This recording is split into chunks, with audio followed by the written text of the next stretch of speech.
In the Western world, when you meet somebody for the very first time, you can be fairly certain that they're going to ask you one of three questions.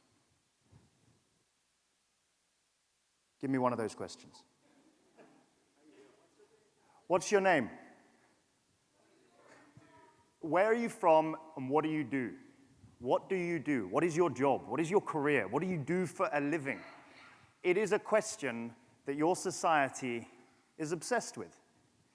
Now, I imagine for a lot of people in this room, that's not the easiest question to answer. You're doing such wild and wonderful things that fall so far out of the box of convention. I remember when I was an early stage startup CEO, I'd meet someone for the first time, and that inevitable question would rear its face. Now, I don't know if it was an insecurity issue, but I'd find myself buttering up my response, trying to make it more complicated, sound more important than perhaps it needed to be. But as my grandfather told me, if you can't describe what you do for a living in a sentence or less, you're probably a criminal. Over time, as the business grew, went from strength to strength, maybe I got a bit more confident, I learned to simplify my response. So I stand before you today. My name is Andrew. I'm from East Africa, and I grow maggots. Now, as you can imagine, that sort of response often prompts a further round of interrogation. Why do you grow maggots? What are they for? Or the look on your face, why on earth have the organizers of this event decided to get a maggot farmer up on stage to talk to you today? Well, these maggots provide a very useful service. You see, they're black soldier fly larvae.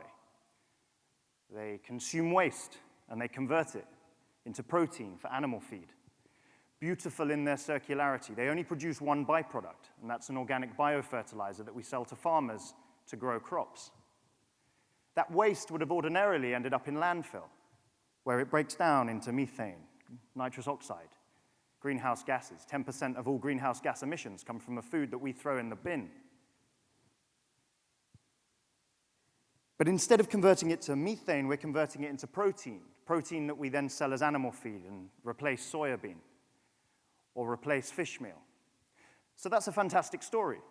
In a region of the world where only 5% of waste is recycled, we're turning that statistic on its head. We're taking something that's environmentally and socially ruinous and creating something valuable. But it still doesn't answer your question. How is this relevant? Why am I on stage? Well, like a lot of multinationals, AB InBev and Unilever produce waste, a lot of waste. But reassuringly, they've acknowledged that that's a problem that needs solving, and through the Accelerator, they've embraced the startup world to try and solve that problem. What's more is we mix waste from AB InBev and Unilever with waste that we're extracting from communities, from businesses, hotels, schools, markets.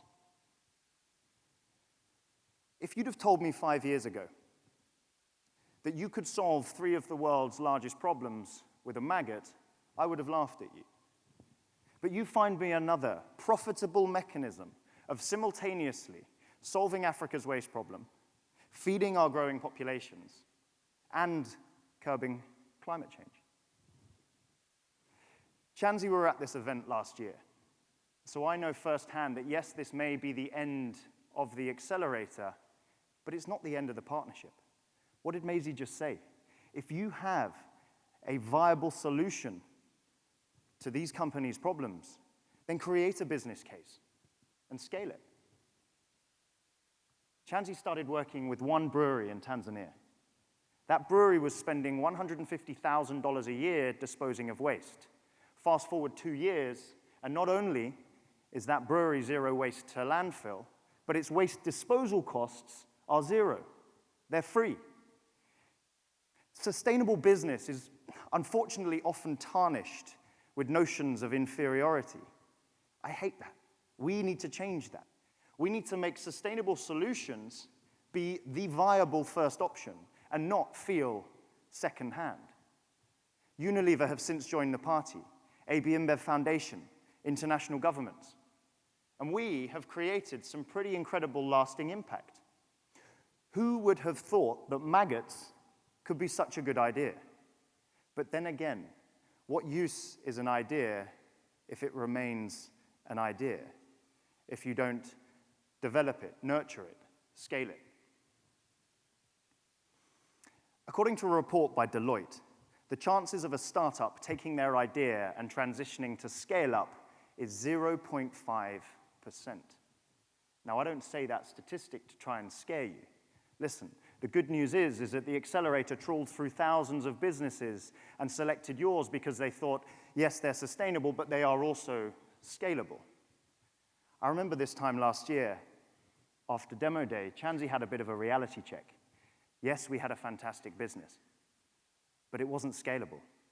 So I went back and I sat with our management team and asked some pretty difficult questions. What are we doing well? What are we doing badly? What are our unit economics? What's keeping us up at night? What do we need to change? Who do we need to change?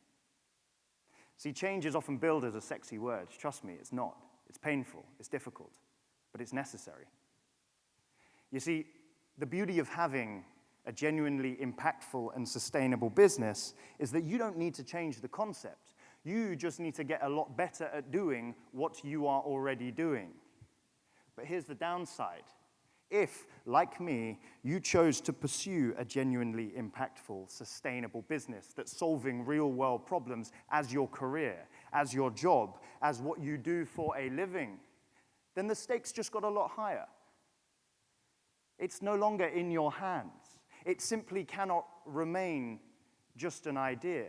It's almost like you have an obligation to build the foundations required to develop that idea, to replicate that idea, to scale it, and let it fly. Thank you very much.